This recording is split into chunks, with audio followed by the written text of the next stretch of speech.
ठीक है, तो इंपल्सिव फोर्स का 3 सवाल है, 3 बेसिक सवाल है, हम तीनों सवाल देख लेते हैं, उसके बाद हम लोग कोलिजन स्टार्ट करते हैं। ठीक है, बस 10 मिनट लगेगा, इसको देख लेते हैं। देखो एक बॉल है जो इस पे क्या करें, गिराया जा रहा है, इसकी ये मास है 4 kg और स्पीड है 20 मीटर पर सेकेंड। अच्छा, कोलिजन अभी हमने नहीं पढ़ा है, तो हम इसको परफेक्टली इलास्टिक ही मानते हैं। ये मानते हैं जिस वेलोसिटी से ये गिरेगी उसी वेलोसिटी से ये ऊपर भी जाएगी। अभी कोलिजन की चर्चा नहीं है, तो मान लीजिए कि ये है इधर भी ऊपर ही गई, तो क्या हुआ, ये भी 20 मीटर पर सेकेंड, और मास कितना है इसका 4 kg, मास तो अभी भी इतना ही है। तो जब ये टकराई तो कांटेक्ट सरफेस के कांटेक्ट में कितनी बार रहेगी भाई, बॉल अगर जमीन पे गिरी तो कुछ ना कुछ इंपल्स उसने लगाया। अच्छा, कितनी देर तक टच में रही, कांटेक्ट सरफेस के लिए कितनी देर तक टच में रही, तो ये भी दिया है डेल्टा टी, कितना दिया हुआ है 10⁻³ सेकेंड। तो जो इसने इंपल्स क्रिएट किया, जो इसने इंपल्स क्रिएट किया, बॉल के गिरने से जो इंपल्स क्रिएट हुआ, ठीक है, एक फोर्स लगेगा, इंपल्स लगा, तो इस इंपल्स को हम कैसे कैलकुलेट करेंगे ये हमको जानना है, ये हमको जानना है। तो हम क्या निकाल लें, पी इनिशियल। पी इनिशियल क्या है, इनिशियल मोमेंटम, देखो मास इनटू वेलोसिटी, मास कितना 4 kg, velocity with sign convention, velocity बताओ कितना -20, कितना हो जाएगा -80, ये क्या हो गया इनिशियल मोमेंटम। फाइनल मोमेंटम क्या, पी बराबर क्या 4 × 20, यहां पे +20 क्योंकि अब क्या है ये ऊपर जा रहा है, तो क्या हो गया 80।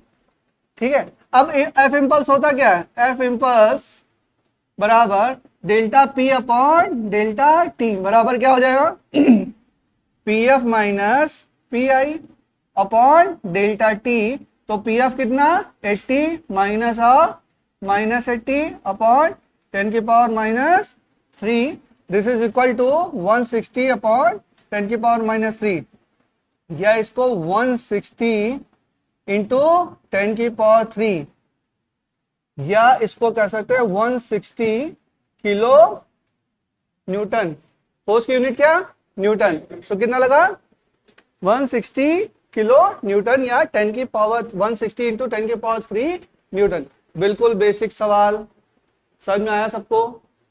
इनिशियल मोमेंटम निकाला, फाइनल मोमेंटम निकाला, चेंज इन मोमेंटम का। जब भी इंपल्सिव फोर्स आ जाए तो आप समझ जाइए कि नॉर्मल तरीके से लगने वाला ये नहीं है। कैसे लगेगा, impulse momentum theorem, impulse momentum theorem, सब टर्म बना दिए गए हैं। लेकिन क्या आपको पता, आपको पहले से पता है एफ इंपल्स इंटू डेल्टा, ये कोई मैं नया फॉर्मूला बता रहा हूं क्या आपको, आपको पता है फोर्स बराबर क्या होता है change in momentum upon time, वही तो है, वही तो है, बट बोलने का तरीका अलग हो गया। ठीक है, अब उसको क्या बोल रहे हैं, इंपल्स मोमेंटम थ्योरम बोल रहे हैं, बट है क्या ये वही चीज है। तो जब भी आपको इंपल्स निकालना हो, कहीं भी इंपल्स निकालना हो, तो आपको किसकी याद आनी चाहिए, impulse momentum theorem. Initial momentum निकाला, फाइनल मोमेंटम निकाला, change in momentum upon time कर दिया, क्या आ गया इंपल्सिव फोर्स आ गया। बेसिक सवाल, सबसे पहला सवाल समझ में आ गया। नेक्स्ट चलते हैं, नेक्स्ट चले चलो। अच्छा, इसमें कोलिजन भी इन्वॉल्व होगा, अभी देखेंगे ये सरफेस कैसी है, इलास्टिक है, प्लास्टिक है, परफेक्टली इलास्टिक है, ठीक है, कैसी सरफेस है। देखो सरफेस पे भी डिपेंड कर रहा है, मटेरियल पे भी डिपेंड कर रहा है। ये बॉल मैंने मान लो बॉल है और ये बॉल आटे की है, अब इसको बॉल को मैंने गिरा दिया, जम करेगी नहीं गिरेगी, नहीं करेगी जम। तो अब बाउंस आएगा, किस पे डिपेंड कर रहा है, मटेरियल पे। किसके मटेरियल पे, बॉल ऑब्जेक्ट। अच्छा, सरफेस पे भी डिपेंड कर रहा है। अच्छा, आपकी बार बॉल ले ली रबड़ की, मैंने रबड़ की पहले बार आटे की बॉल ली तो गिर गई, वो तो जंप किया ही नहीं, वहां पे इंपल्सिव फोर्स कैसे कैलकुलेट करोगे, नहीं कर सकते। ठीक है, अब मैंने क्या नहीं रबड़ की बॉल ले ली, रबड़ की बॉल गिराई, वो ऊपर आई, ठीक है, मटेरियल हो गया। अच्छा, सरफेस पे भी डिपेंड करेगा, करेगा, पक्की बात है। अब सरफेस से नीचे कीचड़, रबड़ की बॉल ली, चला गया, ठीक है, ऊपर आया नहीं आया, किस पे डिपेंड कर रहा है, ऑब्जेक्ट पे भी डिपेंड कर रहा है। और सरफेस के मतलब ऑब्जेक्ट के मटेरियल और सरफेस के मटेरियल दोनों पे डिपेंड कर रहा है, कर रहा है कि नहीं कर रहा है, बात समझिए, समझ में आ रहा है सबको। ठीक है, रबड़ की बॉल है तो वो जम कर रही है। अच्छा, लोहे की बॉल ले ली, गिरा दिया फर्श पे, आएगा जम, नहीं आएगा, नहीं आएगा। थोड़ा सा आएगा लेकिन बहुत ही कम होगा। अच्छा रबड़ की बॉल क्यों चल रही है? मैंने बोला 20 से आई और 20 से गई, मतलब जैसे ही ड्रॉप किया वही कॉस्को की बॉल मान लो जिससे आप लोग खेलते हो क्रिकेट, अगर गिराया तो उससे क्या हुआ, जंप आ गया। कब जंप आया? क्योंकि ये परफेक्टली इलास्टिक कोलिजन था। कौन सा था? Perfectly elastic collision. ठीक है, अब आगे आगे पढ़ेंगे हम लोग, पहले इंपल्स तो सीख ले। इंपल्स सीख लिए, ये समझ में आई कि इंपल्स से ही कोलिजन भी जुड़ा हुआ है। जब हमें इंपल्स ही नहीं पता है तो हम कोलिजन कैसे निकालेंगे? कोलिजन उसका नेक्स्ट स्टेप है। तो इंपल्स समझ में आया। अब इंपल्स के 2 सवाल और करते हैं फिर कोलिजन स्टार्ट करते हैं। ठीक है, चलिए एक सवाल और करते हैं।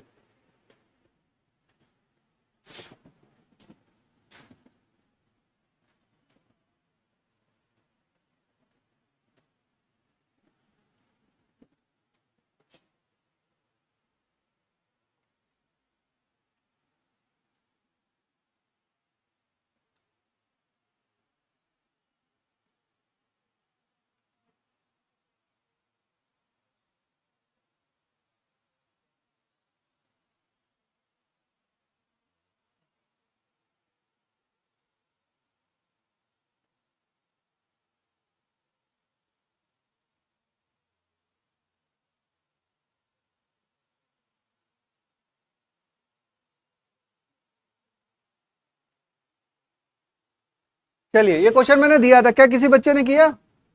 हो गया किसी से? कितना आया? नहीं हुआ? आंसर बताओ। 32 इंटू 10 की पावर 5।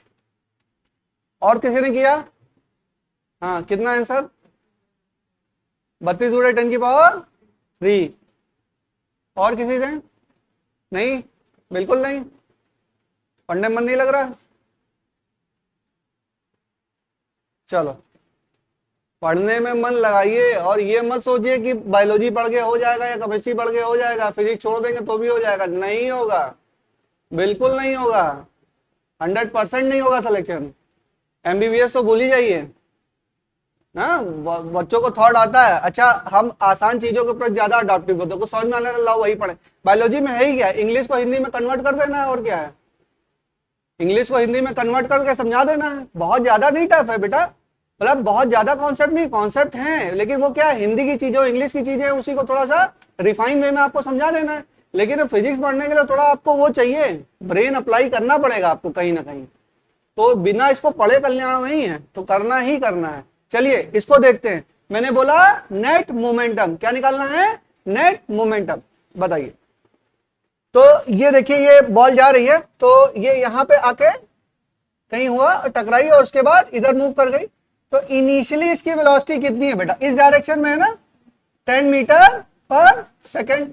इसके 2 पार्ट बना लू मैं, ठीक है ना। तो इसका पहले इनिशियल मोमेंटम निकाल लेते हैं। पी आई बराबर बताओ एम इंटू वी, कितना हो जाएगा? 2 इंटू 10 कितना हो जाएगा? 20। करने दो भी, देखो मानते हैं 20 हुआ, ठीक है ना, इस डायरेक्शन में। अभी मैंने इसी डायरेक्शन में माना, तो ये क्या आ जाएगा? ये इसका नेट मोमेंटम इस डायरेक्शन में। अब इसका एक कंपोनेंट क्या आएगा इस साइड में और एक कंपोनेंट इस साइड में, ठीक है। तो ये क्या होगा? ये कितना है? 37। तो ये कितना? ये भी 37। तो ये कितना हो जाएगा? P I sine 37। और ये कितना हो जाएगा? P I cos 37। हो जाएगा नहीं हो जाएगा? बताओ भाई। अभी मैंने इसी डायरेक्शन में माना, साइन कन्वेंशन वगैरह अभी नहीं माना, तो मैंने बोला मास इंटू वेलोसिटी। वेलोसिटी ये 10 मान लिया। अब वेलोसिटी, अब ये मास इंटू वेलोसिटी है ना, तो ये पीआई हो गया। पीआई क्या है? Initial momentum. कैसी क्वांटिटी है? वेक्टर क्वांटिटी है। वेक्टर क्वांटिटी है, 37 डिग्री पे है। मैंने इसके 2 कंपोनेंट बना लिए। क्या बना सकता हूं? बिल्कुल बना सकता हूं। एक कंपोनेंट क्या हो गया? P I cos 37। दूसरा कंपोनेंट क्या हो गया? P I sine 37। चलो निकाल लेते हैं इसकी वैल्यू पहले। पी आई कॉस 37 बताओ 20 इंटू कितना? 3 अपॉन कि 4 अपॉन? 3 4 5, ये कितना? 37। तो कॉस 37 कितना? 4 अपॉन 5। कंफ्यूजन नहीं बेटा, यहां से देख लेना, ना, 4/5 कितना आ गया 16, ठीक है। और PI sin 37 कितना हुआ 20 इंटू 3/5 कितना हुआ 12 न्यूटन। तो चलिए ये कितना हो गया PI cos 37 कितना हो गया 16 और ये कितना हो जाएगा 12। यहां तक बात समझ में आई। चाहे वेलोसिटी को कर लो बेटा मैग्नीट्यूड, चाहे मैंने मोमेंटम का लेके ही कर रहा हूं, ठीक है। अच्छा अब ये बॉल यहाँ पे आई, यहाँ पे टकराई और फिर ये इधर गई, तो ये 37 तो ये भी 37 समझ लीजिए। अब देखो, अब बताइए इसका अब इधर गया तो PF क्या होगा, what is the final momentum 20 into 10 कितना,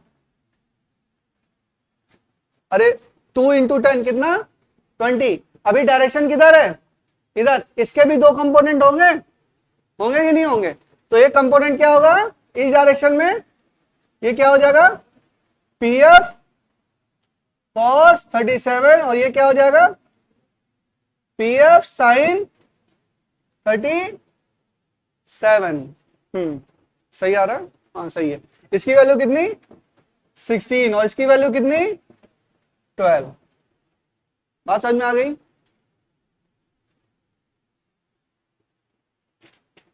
समझ में आया या नहीं, दोबारा समझाऊं, समझ में आ रहा है। अच्छा नोट करो इसको, समझा रहा हूं दोबारा से, नोट करो। बस हो गया सवाल, आधा हो गया। बताओ कुछ गलती की तुमने, ऐसे किया था वेलोसिटी का निकाल के किया था, उससे भी कर सकते हो। कौन सा माइनस, PI माइनस क्यों नहीं होगा, नीचे है तो माइनस होगा। अभी करेंगे, अभी तो हमने केवल इसका कंपोनेंट लिया है। देखो इसको, इसका कंपोनेंट क्या लिया है, डायरेक्शन बना रहा हूं ना अभी मैं डायरेक्शन बना रहा हूं। तो जब डायरेक्शन नहीं बनाएंगे तब इसको नेगेटिव दे देंगे। अभी तो डायरेक्शन दिया ना कि नीचे है ये, एक कंपोनेंट ऐसा और एक कंपोनेंट वैसा। सिंपल है, हमें क्या करना है, इनिशियल मोमेंटम निकालना है और फाइनल मोमेंटम निकालना है। बट यहां पे हमने देखा या तो वेलोसिटी के टर्म में चेंज कर लो, ठीक है, या तो मोमेंटम का ही मान लो। इनिशियल मोमेंटम कितना 20, उसके दो कंपोनेंट, एक इधर है एक इधर। फाइनल मोमेंटम भी कितना 20, उसके भी दो कंपोनेंट, ठीक है। अब फाइनल मोमेंटम होगा, अब चेंज इन मोमेंटम क्या होगा, चेंज इन मोमेंटम क्या होगा। अब देखो, अरे इसको बोलो तो मैं फिर वेक्टर के फॉर्म में लिख दूं, तुम लोग को दिक्कत हो रही है तो। इसको बताओ PI को मैं वेक्टर के फॉर्म में क्या लिख सकता हूं, बताओ बताइए।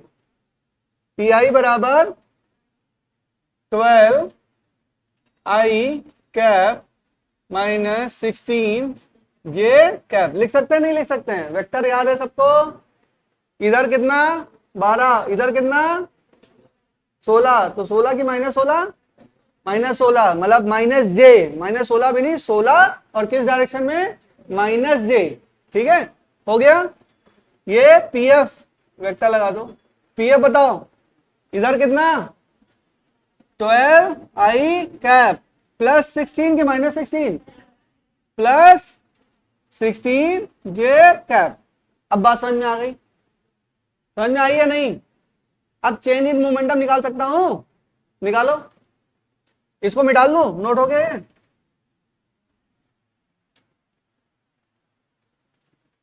अब देखिए डेल्टा P बराबर PF माइनस PI वेक्टर। बताओ PF बताओ 12I plus 16J minus 12I minus 16J। बताइए कितना हुआ 12I plus 16J minus 12I plus 16J। इससे और ये कटा कितना हो गया 32J कैप। ये क्या हो गया चेंज इन मोमेंटम। तो F इम्पल्स बराबर क्या, F इम्पल्स बराबर 32/10⁻³ डेल्टा T 10⁻³ मान लीजिए, 10⁻³ सेकंड दिया हुआ है। ठीक है, तो कितना हो जाएगा 32 इंटू 10⁻³ न्यूटन। अच्छा, इससे एक फायदा और है, अगर हमने ऐसे कैलकुलेट किया तो आपको क्या पता चल जाएगा, नेट मोमेंटम की डायरेक्शन किधर है, जे के डायरेक्शन में है। किधर है, जे के और तो नेट मोमेंटम की डायरेक्शन, अरे सॉरी, चेंज इन मोमेंटम की डायरेक्शन किधर है, जे में, तो इंपल्स की डायरेक्शन भी किधर हो गई, जे के डायरेक्शन हो गई। कोई सवाल बिल्कुल भी टफ नहीं है, अगर आपने वेक्टर पढ़ा है तो आपको आता है ये सवाल। वेक्टर पढ़ा है, एज्यूम कर लें। नहीं समझ में आया, नहीं आया,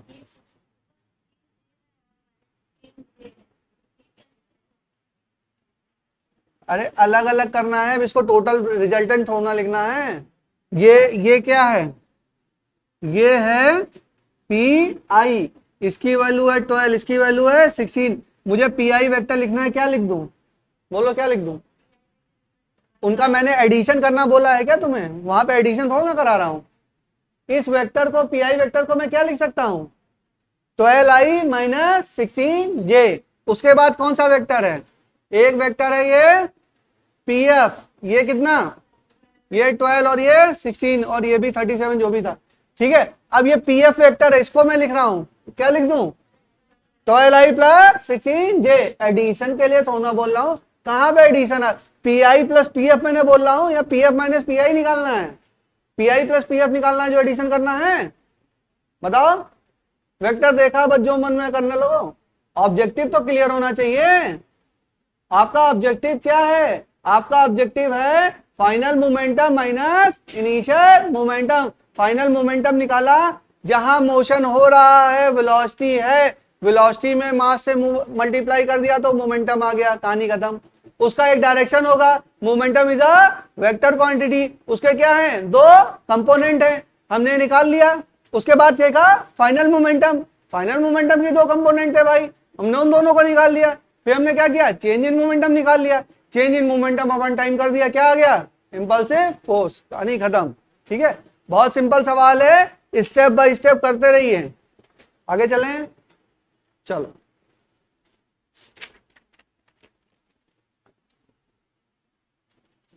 नोट कर लिया सबने। कोशिश करिए कि क्लास में आपको समझ में आ जाए चीजें, बाद के लिए मत छोड़िए, बर्डन मत बनाइए। बहुत बार बार मैं कह रहा हूं, बिल्कुल बर्डन मत बनाओ, कोशिश करो कि क्लास में जो पढ़ा रहे हैं उतना तो एटलीस्ट समझ में आ ही जाए, तो प्री रिक्वेस्टिव है, नहीं समझ में आएगा तो फिर दिक्कत होगी। चलो नेक्स्ट क्वेश्चन कराएं। A ball of mass 2 kg, a ball of mass, लिखा दिया था क्या क्वेश्चन, लिखा था क्या बोला, नहीं लिखा था, चलो लिखो। A ball of mass 2 kg is attached to an inextensible string. A ball of mass 2 kg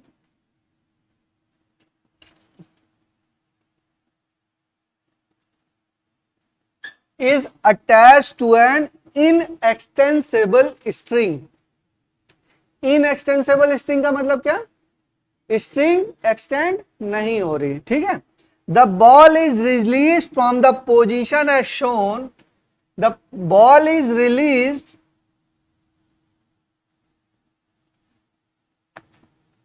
from the position as shown, from the position as shown,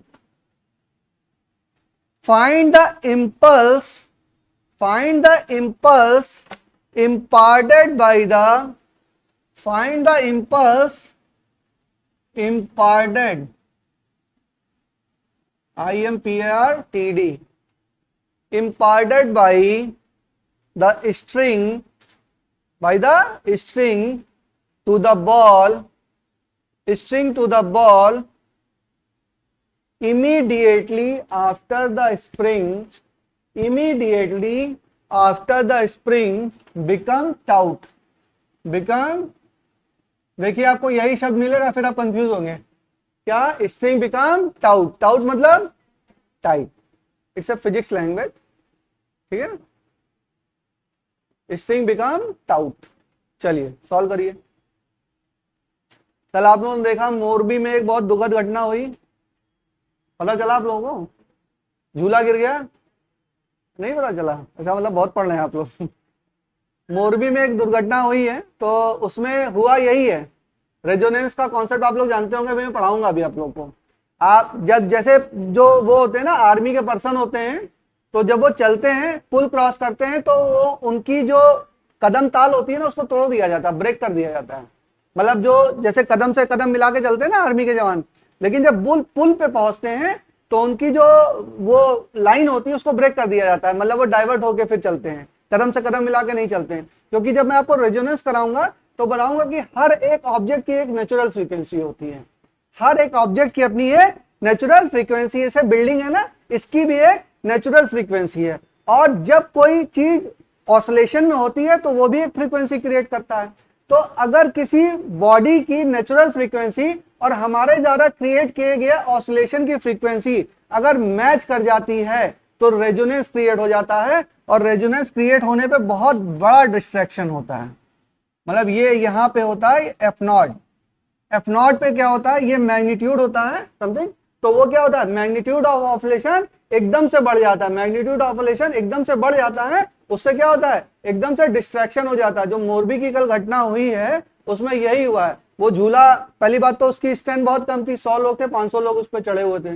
दूसरी बात, उस पर बच्चे 3 फुट का केवल वो था, मतलब चौड़ाई जो है वो 3 फुट थी, और वो उसमें ऐसे ऐसे करके स्ट्रिंग में ऑसिलेशन करने लगे। वीडियो में आप लोगों ने देखा होगा, तो उसमें क्या करने लगे, ऑसिलेशन करने लगे। और पुल है ना, तो देखो बेटा स्टेबल है, स्टेबल को जमीन से मिला हुआ तो वो तो टूटेगा भी, तो कहां जाएगा, ठीक है। लेकिन पुल वगैरह तो ब्रेक हो सकता है ना, पुल वगैरह तो ब्रेक हो सकता है। अगर जमीन है पूरी तो हल्का फुल्का ऑसिलेशन का इफेक्ट आया भी तो आप पे ज्यादा इफेक्ट नहीं आएगा। लेकिन पुल है, और पुल में क्या ऑसिलेशन क्रिएट होगा तो पुल हमेशा ब्रेक हो जाता है। तो उसमें बच्चे जो खड़े थे वो लोग अपना ऐसे ऐसे झूले को झुला रहे थे, तो झूला झुलाया तो क्या क्रिएट हुआ, ऑसिलेशन पुल की नेचुरल फ्रीक्वेंसी से मैच कर गया, डिस्ट्रैक्शन हो गया। इसलिए कहता हूं फिजिक्स पढ़ना बहुत इंपॉर्टेंट है। अब वो दुर्घटना हो गई तो इन सब चीजों को ध्यान दिया जाता है। वहां पे किसी को होना चाहिए, या मतलब जो भी है गवर्नमेंट को जो भी करना चाहिए वटेवर, लेकिन मतलब ऐसी चीजें होती हैं तो जीवन में बहुत सचेत रहना, बहुत कॉन्शियस दिमाग रखना जरूरी है। हर चीजों के पीछे कुछ ना कुछ घटनाएं हैं, ठीक है। चलो इस सवाल को करो फिलहाल, जाने समझे रहिए जो आपके आसपास घटती हैं, तो आपको थोड़ा सा इंटरेस्ट क्रिएट होगा। सवाल करिए। कितना? माइनस? टाइम नहीं दिए, टाइम देना भी नहीं है, बिना टाइम के।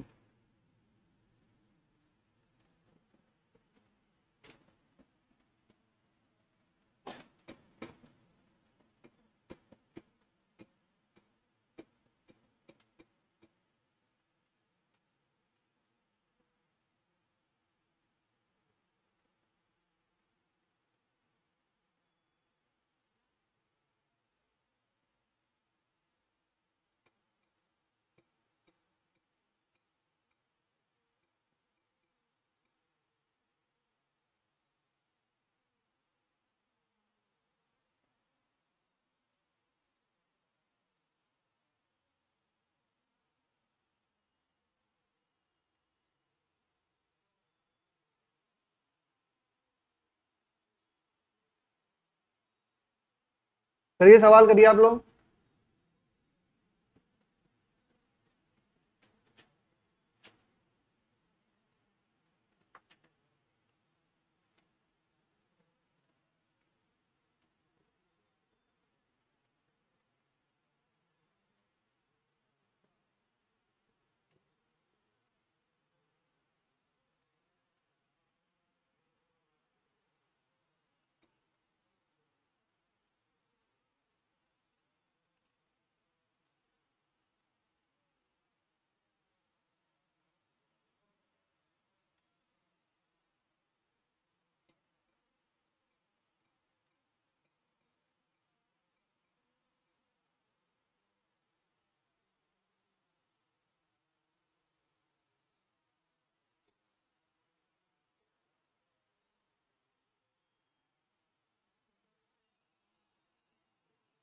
देखिए एक बार देखिएगा ध्यान से, ये देखिए ऐसे हिला रहे हैं इसको,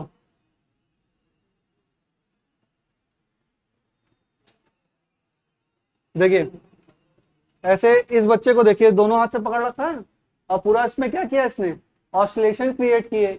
और पुल का हर एक बॉडी का क्या होता है, अपना एक नेचुरल फ्रीक्वेंसी है, और the natural frequency match with the oscillation created by you, then it will create the resonance। और रेजोनेंस आते ही एम्पलीट्यूड्स क्या हो जाते हैं, बहुत ही हाई हो जाते हैं। तो इसीलिए फिजिक्स में आप लोगों ने पढ़ा भी होगा, शायद 12th वगैरह की फिजिक्स में ये है, रेजोनेंस में मैं आपको पढ़ाऊंगा अभी, ठीक है, जब वेव्स वगैरह पढ़ाऊंगा तो पढ़ाऊंगा अभी। तो उसमें जैसे क्रिएट हो, एम्पलीट्यूड आपका बढ़ गया और तुरंत ही क्या करेगा, डिस्ट्रक्शन कर देगा। एक बात जान लो, देखो पूरा क्या कर रहा है ये, इसको ला पूरा कोलैप्स हो गया। 160 या 170 से ज्यादा कैजुअलिटी आई है। अगर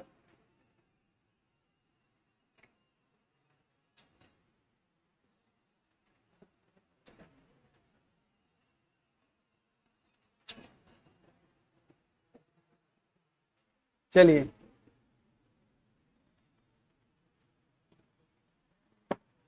फिजिक्स में इंटरेस्ट आ रहा है, जान बचानी है ना।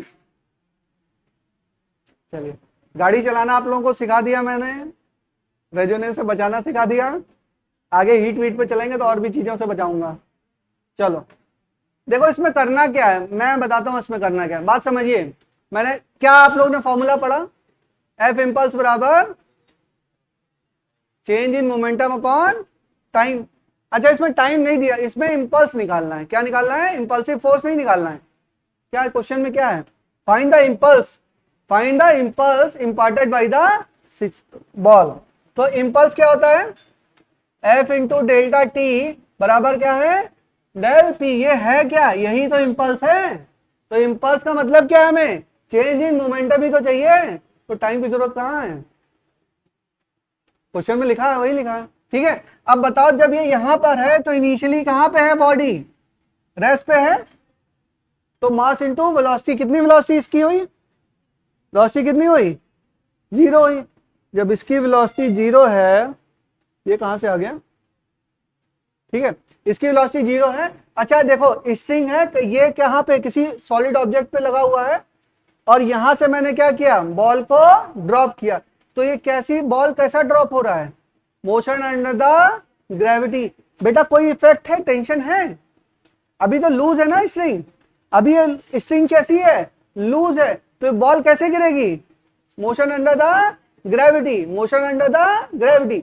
और देखो ये 4 मीटर तो ये है, और ये 4 मीटर और गिरेगी, तो कितना गिरेगी, 8 मीटर। भाई तभी तो टाइट होगी, ये 4 गिरा तो यहां तक आई, फिर 4 और गिरेगी तो नीचे, तब स्ट्रिंग क्या हो जाएगी, टाइट हो जाएगी। और मोशन अंडर ग्रेविटी पढ़ा आपने, बी स्क्वायर बराबर you square plus 2gh, you कितना 0, 2 ये माइनस जी और माइनस एच मान लो, तो क्या हो जाएगा प्लस, तो v बराबर क्या हो जाएगा, v बराबर अंडर रूट 2gh, v बराबर अंडर रूट 2gh।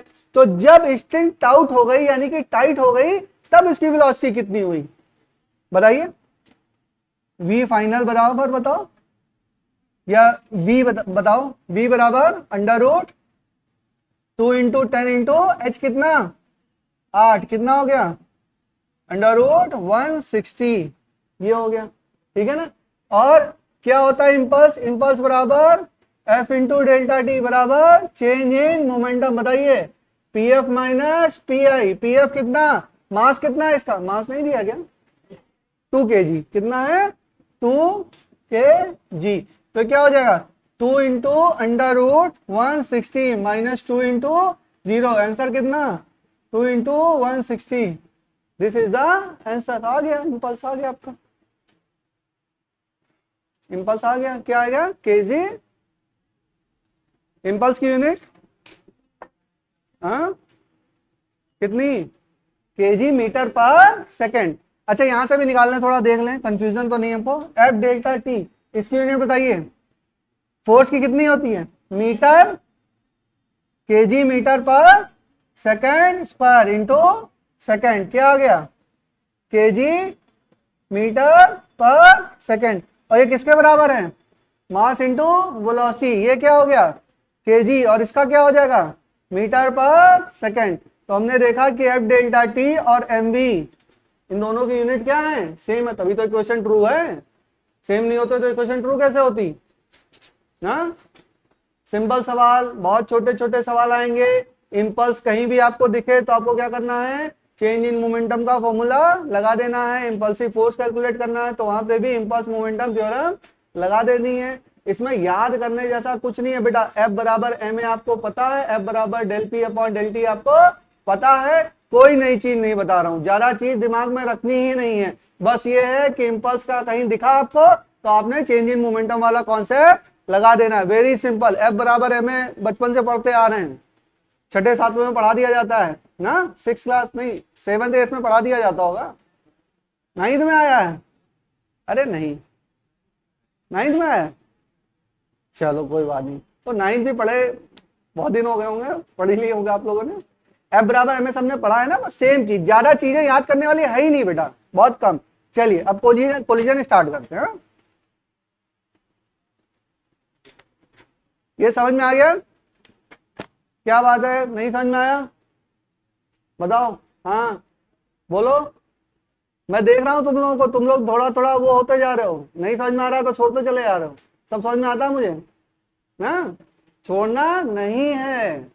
बायोलॉजी से समय बचाना है, फिजिक्स में इंप्लीमेंट करना है बेटा। तीनों सब्जेक्ट है तो तीनों को लेके चलना है। ये आप सोचिए कि ये कर लेंगे वो कर लेंगे, नहीं होगा।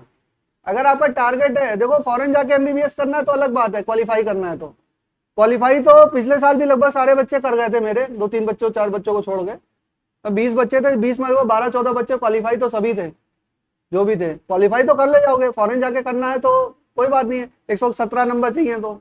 लेकिन बेटा 600 में फाइट करना है ना, तो फिर आसान नहीं है रास्ता, फिर तो आपको मेहनत करनी है। और फिजिक्स नहीं छोड़ेंगे, फिजिक्स छोड़ ही नहीं सकते, मन मतलब चाह के भी नहीं छोड़ सकते हो, चाहोगे तो बहुत लेकिन छोड़ नहीं सकते हो। तो केमिस्ट्री और उसमें समय बचाइए, फिजिक्स में इंप्लीमेंट करिए। अब की बार वाले टेस्ट में आप लोग ऐसा करिएगा, बायोलॉजी पहले अटेम्प्ट कर लीजिए, केमिस्ट्री पहले अटेम्प्ट कर लीजिए, फिर मोस्टली आप कम से कम नहीं तो 45 मिनट 50 मिनट फिजिक्स को दीजिए, ठीक है। क्वेश्चन मोस्टली आपके मॉड्यूल से ही होंगे, ठीक है, मैं पहले से ही बता देता हूँ, मॉड्यूल से ही होंगे सवाल, ठीक है। एग्जाम्पल भी हो सकते हैं, लेवल के क्वेश्चन भी हो सकते हैं, पीवाईक्यू भी हो सकते हैं, अच्छा स्पीड लैब से भी आ सकते हैं, ठीक है। तो करना सब है, आपको स्पीड लैब से भी आ सकते हैं क्वेश्चन, तो कहीं से भी आ सकता है। तो अपना टाइम फ्रेम डिसाइड करिए आपको करना क्या, और ये आप डिसाइड कर लीजिएगा फरवरी तक, जनवरी फरवरी तक आप ये डिसाइड कर लीजिएगा कि आपको पेपर अटेम्प्ट कैसे करना है। लास्ट टाइम में चेंजेस मत करिएगा कि पहले ये कर ले। और मोस्टली जो जैसे सक्सेसफुल बच्चे या जो भी अटेम्प्ट करते हैं उनके आप देखोगे, उनको फॉलो करोगे तो यही है कि केमिस्ट्री और बायोलॉजी सबसे पहले पढ़ते हैं। बायोलॉजी में एक तो लार्ज पोर्शन है, 90 सवाल बायोलॉजी के ही हैं, तो बहुत इंपॉर्टेंट है, ठीक है। और बहुत आता है तो आता, नहीं आता तो नहीं आता, उसमें ऐसी चीज तो है नहीं कि उसको लगाओगे तो सॉल्व हो जाएगा। एक दो शायद टर्म छोड़ दो, कुछ शायद हल्का फुल्का न्यूमेरिकल का आप लोगों में है कहीं, मेरे ख्याल से कुछ होगा कहीं पे, हाँ किसी एक दो टॉपिक में है, नहीं तो नहीं है। तो या तो आता है या तो नहीं आता है। केमिस्ट्री में भी या तो आता है या तो नहीं आता है, फिजिकल छोड़ के, फिजिकल केमिस्ट्री छोड़ दीजिए, तो बाकी में आता है या तो नहीं आता है। बट फिजिक्स में आता है तो भी सवाल फंस जाता है, ऐसा है ना, आता है तो भी सवाल फंस जाता है, आप ही के साथ नहीं सबके साथ है। तो उसमें क्या करना है, पहले बायोलॉजी अटेम्प्ट कर लीजिए, फिर केमिस्ट्री अटेम्प्ट कर लीजिए, फिर केमिस्ट्री का फिजिकल का पोर्शन अगर आपको नहीं हो पा रहा थोड़ा सा होल्ड करके रखिए, उसके बाद फिजिक्स में कूद पड़िए, फिजिक्स सॉल्व करिए, उसके बाद जो समय बचे उसमें फिजिक्स और केमिस्ट्री का मिला जुला के सवाल आपको सॉल्व करना है, तब आपका वो होगा। आप सोचोगे पहले फिजिक्स कर लें फिर वो कर लें फिर बायोलॉजी कर लें और उसमें करें तो फिर गड़बड़ हो जाएगा, फिर नहीं कर पाओगे ना, तो उस पर टाइम देना ही है आपको। चलिए कोलिजन स्टार्ट करते हैं।